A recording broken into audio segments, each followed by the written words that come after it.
బహుశా ఒక్కసారో 2 సార్లు వస్తుంది. అలాంటిది మన అదృష్టం కొద్దీ ఇక్కడ రాజధాని వచ్చింది. రాజధాని వస్తే ఇండస్ట్రీస్ వస్తాయి, ఉద్యోగాలు వస్తాయి, చుట్టుపక్కల ఉన్న ల్యాండ్ రేట్స్ పెరుగుతాయి, ఎకనామిక్ యాక్టివిటీ పెరుగుతుంది.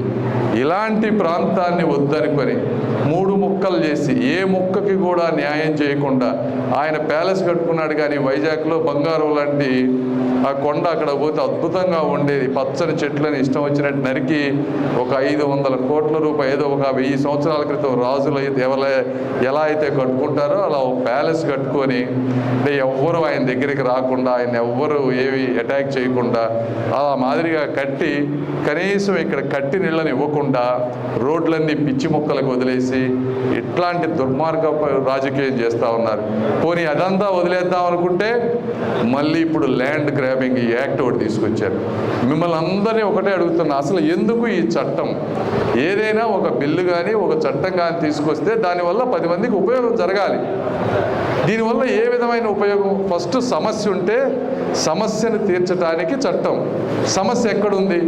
ఎక్కడన్నా గ్రామాల్లో కానీ ఎక్కడన్నా ల్యాండ్ ఇష్యూస్ ఉన్నాయా? ఏమీ లేవు కదా.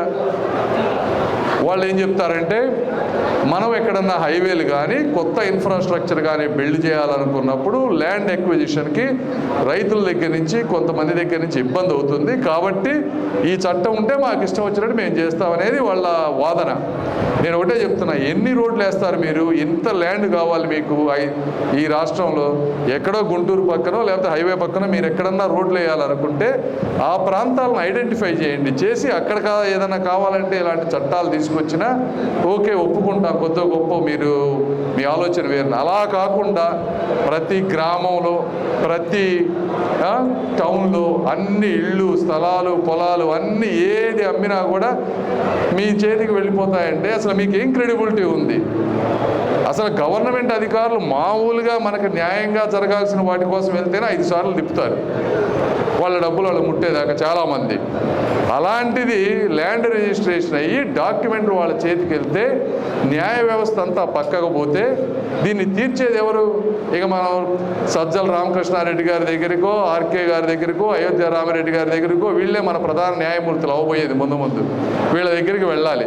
ఎందుకంటే వైజాగ్లో చూస్తూ ఉన్నా, వైజాగ్లో నాకు తెలిసిన వాళ్ళు ఉన్నారు. ఈయన విజయసాయిరెడ్డి గారు ఆయనకి నచ్చిన ప్రాపర్టీ, కొండ మీద ఉన్న మంచి హోటల్స్ కానీ ఏదైనా మంచి ప్రాపర్టీ ఉంటే పిలిచి ఇది నాకు కావాలి, మీకు ఎంత రేటు కావాలో చెప్పమంటారంట. వాళ్ళు ఇవ్వకపోతే ఇవ్వాలి, తప్పని పరిస్థితి. బ్లాక్ మనీ ఇవ్వటం, ఆస్తులన్నీ రాయించుకోవడం వైజాగ్ మొత్తం. అందుకే వైజాగ్ ప్రజలు వీళ్ళు రాజధాని అక్కడ పెడతానన్నా కూడా వాళ్ళంతగా ఎందుకు వ్యతిరేకిస్తున్నారంటే ఇవే కారణాలు. ఆ వైజాగ్ చుట్టుపక్కల ప్రాంతంలో ప్రతి ఒక్కరికి తెలుసు వీళ్ళు చేసినటువంటి అరాచకాలు అక్కడ. అందుకే ఎవరైనా రాజధాని వద్దనుకుంటారా? వస్తుందంటే ఎవరికి ఆ ప్రాంతంలో ఇష్టం లేదు. ఇది ఇట్లాంటి అంటే ఒక్కొక్క ప్రాంతాన్ని ఒక్కొక్క వ్యక్తికి అప్పచెప్పి అక్కడేమో పెద్దిరెడ్డి, ఇక్కడేమో విజయసాయిరెడ్డి, ఇక్కడేమో అయోధ్య రామిరెడ్డి, ఆళ్ళ రామకృష్ణారెడ్డి, ఎవరికి ఒక్కొక్క ప్రాంతానికి ఇదేదో వీళ్ళ సామంత రాజ్యాల్లాగా అప్పచెప్పేసి ఇది ఒక దుష్ట ప్రణాళికను తీసుకొచ్చారు. అంటే ఎవరన్నా 20 రోజుల్లో ఎలక్షన్ ఉంటే ఇలాంటి చట్టాన్ని తీసుకొస్తారా? అంటే ఇప్పుడే ఇట్లాంటి మైండ్ సెట్ ఉంటే పొర్రపాటున అతను గెలవస్తే ఇంకేముంటే ఎవడు వ్యతిరేకిస్తే ఓకే, కాపు సోదరులు పవన్ కళ్యాణ్ అభిమానులు నాకు వీళ్ళు ఓట్లు వేయరు, సో వీళ్ళందరినీ ఇబ్బంది పెట్టాలి. గ్రామాల్లో మీరు చూస్తున్నారు, అసలు ప్రతిపక్ష పార్టీల్లో ఉంటే పార్టీ మారమని చెప్పి ఎన్ని అరాచకాలు చేస్తున్నారో మీకు తెలిసే ఉంటుంది. అసలు రేపు రెండోసారి అతనికి పొరపాటున వస్తే ఎంత అరాచకం ఉంటుందో మీరు అందరూ అర్థం చేసుకోవాలి. ఈరోజు జరగబోయే ఎలక్షన్ అనేది వర్గాలకు సంబంధించిన పోరు కాదు, ఇది తరతరాల భవిష్యత్తుకు సంబంధించినటువంటి ఎన్నిక. కాబట్టి మీరందరూ కులమతాలకు అతీతంగా ఈ ఎలక్షన్కి మాత్రం మీరందరూ ఏదైతే పొత్తు పెట్టుకొని పవన్ కళ్యాణ్ గారు ఒక గొప్ప ఉద్దేశంతో, ఎందుకంటే దశాబ్దాలుగా 2 వర్గాల మధ్య జరుగుతున్నటువంటి పోరుని నేను పవన్ కళ్యాణ్ గారితో మాట్లాడినప్పుడు పావు గంట మాట్లాడదామని వెళ్తే గంటన్నర మాట్లాడినప్పుడు ఆయన చెప్పింది ఏంటంటే ఇక్కడ ఎవడో పెట్టిన చిచ్చుకి వర్గాలుగా విడిపోయి ఉన్నారు, ఇది మంచి అవకాశం.